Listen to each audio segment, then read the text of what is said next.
Alhamdulillahi Rabbil Alamin. Wassalatu wassalamu ala ashrafil anbiya'i wal mursalin Sayyidina wa maulana Muhammadin wa ala alihi wa ashabihil mujahidin at-tahirin. Amma ba'du. Saudara-saudara kaum muslimin seiman dan sekeyakinan yang berbahagia, pada suatu hari seketika sedang berkumpul dengan para sahabat, Rasulullah pernah memberikan peringatan. Beliau bersabda, "Yushiku an tada'a alaikumul umamu kama tada'al akalatu ala qas'atiha." Pada suatu saat nanti akan datang di tengah-tengah kamu, wahai umat Islam, di mana orang-orang lain di sekeliling kamu akan bersatu mengerubungi kamu seperti bersatunya orang-orang mengerubungi makanan di atas meja hidangan.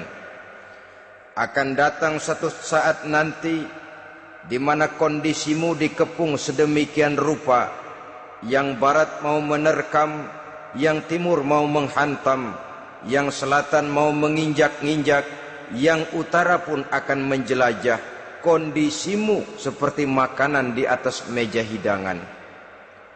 Sebagian sahabat merasa heran dan terkejut, lalu mereka bertanya, "Amin qillati nahnu yauma izin ya Rasulullah?" Apakah jumlah kami pada waktu itu sedikit ya Rasul? Kami sampai dikepung sedemikian rupa?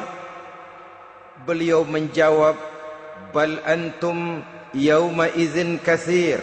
Sama sekali tidak. Kamu tidak sedikit pada saat itu. Bahkan jumlahmu sangat banyak. Kamu adalah mayoritas.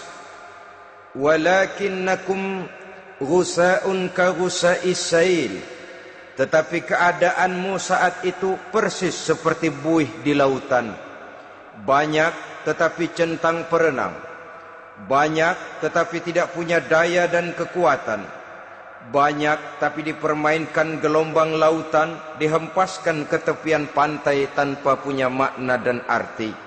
Kondisimu pada saat itu kuantitas yang tanpa kualitas, sehingga orang lain enak saja mengepung kamu. Akidahmu didangkalkan, dibanjiri dengan peradaban dan kebudayaan yang menjauhkan dari agama. Dari segi maksiat dan munkarat seluruhnya mengepung sampai kita melepaskan nilai-nilai Islam kita ini. Dan celakanya, sambung beliau, "Wal yanzi'anna fi qulubi aduwikumul mahabata minkum." Akan dicabut kehebatanmu di mata musuh-musuhmu, sehingga pada saat seperti itu orang lain memandangmu umat Islam enteng saja, remeh saja, tidak ada apa-apanya.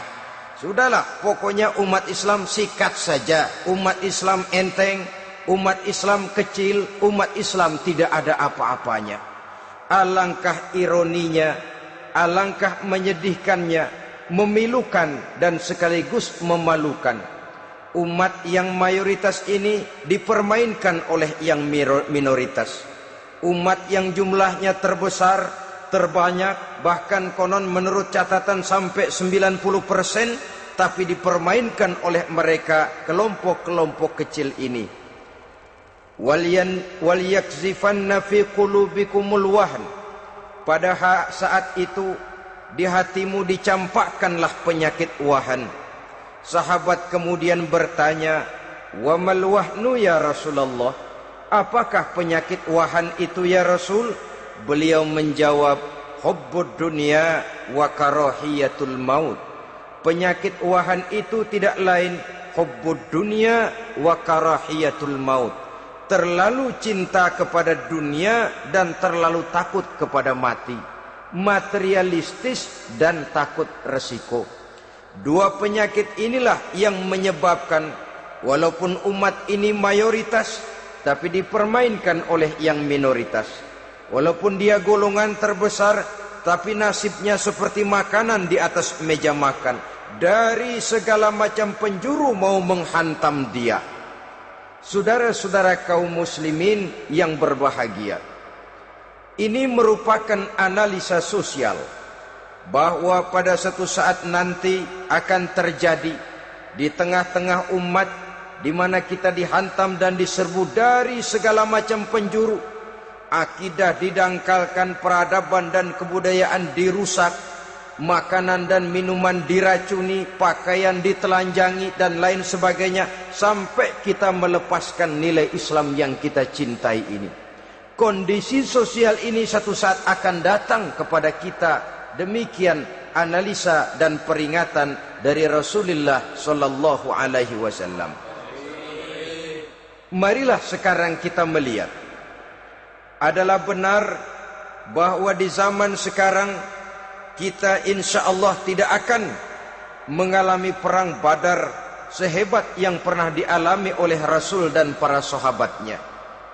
Tetapi sesungguhnya perang yang kita hadapi di zaman sekarang ini tidak kalah hebatnya dengan perang Badar, tidak kurang dahsyatnya dengan perang Uhud, tidak kurang ngerinya dari perang Khandaq. Hanya saja yang kita hadapi sekarang ini bukan ujung pedang, bukan ujung tombak, bukan ujung panah. Yang kita hadapi sekarang ini adalah perang akidah, perang ideologi, perang mempertahankan keyakinan. Yang kalau kita kalah sekarang, kita memang masih beragama. Tetapi anak kita, cucu kita, generasi yang akan hidup 5, 10, 20, 30 tahun yang akan datang, wallahu a'lam bissawab. Islam, saudara-saudaraku, tidak mungkin hilang dari dunia. Tetapi tidak mustahil Islam gulung tikar dari desa kita.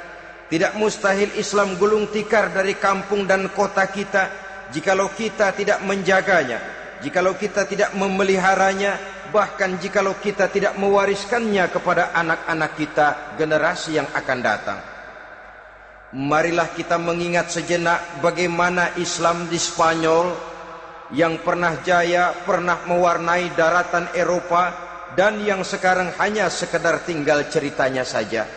Ini pernah diperingatkan oleh Rasul dalam satu hadis, sayati ala ummati zamanun la yabqal Islam illa ismun wala minal Quran illa rasmun. Akan datang satu masa di tengah umatku di mana pada masa itu Islam ada tapi hanya tinggal sekedar namanya saja, dan Quran pun ada tapi cuma sekedar tinggal tulisannya saja. Apabila kita tidak mewariskan ini kepada generasi yang akan datang, maka serbuan-serbuan dari berbagai macam penjuru dari hari ke hari semakin kita rasakan kehebatannya. Tidak mustahil sejarah Spanyol akan terjadi di desa kita, akan terjadi di kampung kita, akan terjadi di kota kita. Orang Spanyol kalau mereka cerita kepada anaknya, mereka akan cerita, "Nak, di sini dulu ada masjid." Kapan, Pak? Dulu bener dah. Banyak orang Islam kalau hari Jumat pada sembahyang, kapan itu, Pak? Dulu sekali. Sekarang cuma sekedar tinggal ceritanya saja. Bukankah sesuatu yang sangat tidak mustahil apabila kita tidak menjaga dan mewariskan Islam ini kepada generasi yang akan datang? Maka serbuan-serbuan akan membawakan hasil yang diinginkan oleh para penyerbu itu tadi. Kita sudah menjadi umat yang mayoritas, tetapi umat yang mayoritas ini menurut Rasul dikepung sedemikian rupa, akidahnya didangkalkan, peradaban dan kebudayaannya ditekan sedemikian rupa, kehidupan sosialnya dibuat individualis.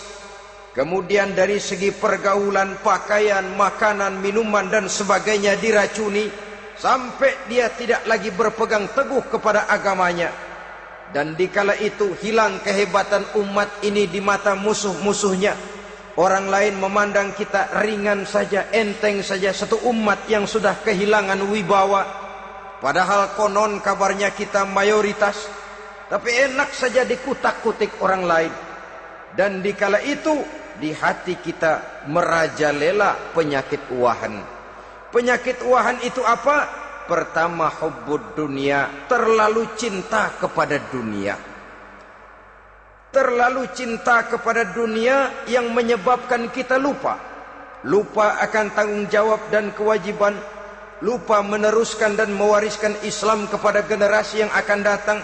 Kita berlomba hanya untuk mengejar dunia dan seluruh isinya. Baik dia bernama material, baik dia bernama seksual, baik dia bernama pangkat, jabatan dan kedudukan, berlomba-lomba kita di dalamnya. Sampai tercampaklah penyakit hubbud dunia di dalam hati ini. Berurat dan berakar dunia itu, sulit dan berat kita berpisah daripadanya.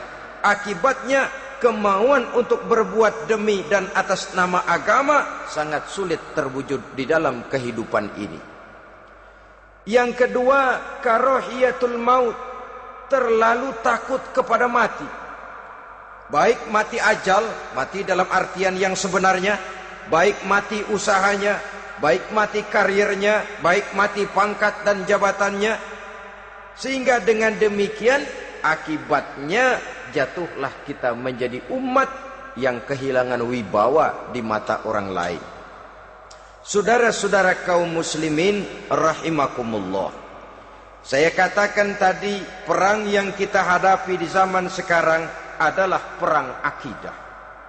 Perang menghadapi peradaban dan kebudayaan yang menghancurkan moral daripada anak-anak kita. Perang menghadapi banjirnya maksiat dan munkarat. Yang di tengah-tengah itu, di samping berkewajiban menjaga diri dan keluarga, kita pun juga berkewajiban menjaga anak-anak kita, generasi yang akan datang, mengarahkan dan mendidik mereka sesuai dengan yang dikehendaki oleh Allah Subhanahu wa ta'ala.